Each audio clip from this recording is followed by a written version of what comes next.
everyone, welcome to this week's episode of Korea This Week. I'm your host, Saint Kim, and it's good to be back. And today we're joined by Mark Tokola, Vice President at KEI. Mark, thanks for joining us. My pleasure. Great, so let's get started. So last week was a very eventful week. There we had visitors from North Korea coming to the DC. Vice Chairman Kim Young-chol was here and met with Secretary Pompeo and also gave a letter to President Trump. And meanwhile, and he met quite a while with the president too, yeah, I guess. Right, for over an hour. 90 minutes? 90 minutes, right. And then parallelly, Special Representative Steve Biegun was in Sweden to meet with his counterpart.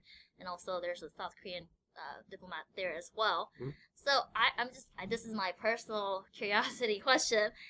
Is it common to see two separate meetings take place really close to each other in terms of from the same country? Well, I'm not surprised. I mean, it's being held at different levels now. And so if you're handling different levels, you can meet in different places. I'm not sure why they were in Sweden, except that North Korea has some ties to Sweden in the past. So I mean, the foreign minister went to serve there in the past. Right. So it's not surprising they'd be meeting there as well as here. Right. So they could potentially mean they're dividing up in terms of negotiating parts in different areas? Well, it might mean they're thinking more about a process, and that would be good. So that below the summit level, you know, the U.S. and the North Korean governments are going to have to meet at several levels. Right. So if they can start dividing up that's a good thing. Right. It's going to be a long process, right? It's going to be a very long process. It's not going to happen overnight. So, right. So President Trump announced last week that the second summit is on the planning process. But has anything happened or made progress since then, since last week, since the announcement? Not since the announcement. I think that the date is still set for before the end of February, as we last heard. Right. And it seems like informed speculation is it'll take place in Vietnam. I don't think that's a certainty yet. It's not been announced. But the government of Vietnam announced they're prepared to host it. And people are all talking about that, so it seems likely. Right. So he hasn't announced. Is there a reason why he hasn't announced it yet, or when do we expect to hear that? Oh, okay. Maintain suspense. You know, I'm not sure, or maybe it's not totally really finished yet. The arrangement to have it held in Vietnam. You know, the symbolism's interesting because if you hold it in Vietnam, there's a country that the U.S. was in conflict with, but now we have fairly good relations with. So it might show that's possible. But some people might look at Vietnam also as not a good example of what happened maybe for the future of Korea, where one side beat the other side in conflict. So it's got pros and cons, but on the whole, it's probably a good side for a summit. And then also logistically, it's relatively closer to North Korea compared to Singapore. So maybe location-wise, it might be a good fit. Yeah, both countries have relatively good relations with Vietnam, so it makes some sense. Okay, well, that's until we get the firm announcement, and we'll have to just wait and see. So, regarding the second Trump-Kim summit, there are obviously a lot of different views on how this should be approached and what should come out of it, right? So, people are still skeptical, which is understandable. So, in your view, does it matter that we trust North Korea or in terms of going forward in the diplomatic process? You know, people keep talking about that question about trust. Should we trust Kim Jong-un or not? And I'm not sure it makes any difference. I'm not sure this is a very meaningful question. Because it's not a question of trust. It's a question of whether we can make an agreement that's sustainable and we can implement. So you don't make agreements with people you trust. You just trust them. You trust allies. But with an opponent, you need to have something very concrete worked out. And so the question's about not trusting them. The question's about reaching a settlement or some kind of a way forward. Right. And I remember some government official mentioning Soviet as an example.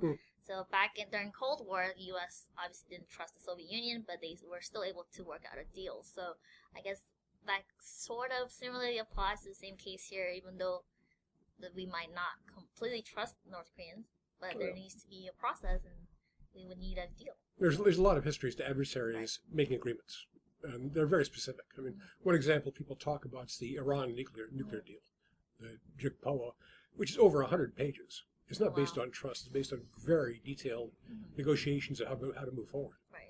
And that's actually a good thing, because you don't want to be in a situation where you're saying that there's a violation of trust because something happens. If the agreement's specific and detailed, then you don't need to evaluate trust. You can just implement the agreement. It should include verification procedures. Right. And also another thing for the summit, and then the whole U.S. North Korea relations is mentioned a lot is the peace regime, right? So what does peace regime look like? So do you, is there any historical context that we can compare the peace regime now to the previous? Yeah, I'm not sure what that word means exactly. There's lots of words used. People talk about a peace declaration or end of war declaration or peace regime or peace process, or you see a lot of words tossed around. Right. So it requires some definition. If the two sides just were to declare that they're now at peace, that's easily done. Anyone can do it. They can declare peace in the peninsula. China could be involved. You and I can declare peace in the peninsula right here. It's just a declaration. But a much more technical question is how to resolve the armistice. Right. That's a harder legal question. You can declare the Korean War over, but there's lots and lots of UN declarations and resolutions that bolster the armistice. Right. So trying to clean up that process would take some legal work. Right. And of course, the detail matters in this case, right? And then, greatly. Yeah. Right. And then it'll be a long process with a lot of different stages of negotiation and a lot of details that need to be done. Because it's more than denuclearization. Right. I mean, you're talking about trying to have a peace system or process or regime going forward. It's about more than the nuclear issue. It's about normalizing relations, about trade, about lifting sanctions. It's other North Korean issues we should talk about, like cybersecurity or human rights. There's a lot involved. Yes. Yes, indeed. And something that it was interesting for me when I was reading the news, that there is a new figure in North Korean special envoy team that was getting a lot of media attention. And historically, the North Korean delegation seems to be fairly consistent, right, compared to the United States or the other counterparts in especially South Korea, where there's a different government official switchover. So Mr. Kim Hyuk-chul is the name. He's a former North Korean ambassador staying until 2017. He accompanied the Vice Chairman Kim Young-chul to D.C. last week. And of course, people are like, who is he? Why is he here? So according to Ambassador Tae Young-ho, who's a former deputy ambassador to North Korean ambassador to UK, he said that Mr. Kim is a veteran strategic planner in foreign policy and apparently trained by Lee Young-ho, who is a very high government official in North Korea, foreign minister, and also the Kim Kae-kwan, who is North Korea's vice minister. So he seems like coming from a very high-level government official from North Korea and taking part in the negotiations. So I think people are having different views on what his role might be in terms of North Korean delegation. Some believe that he might be replacing Ms. Choi Sun-hee as a counterpart for Special Representative Steve Biegun, because some consider she's too senior or she outranks him.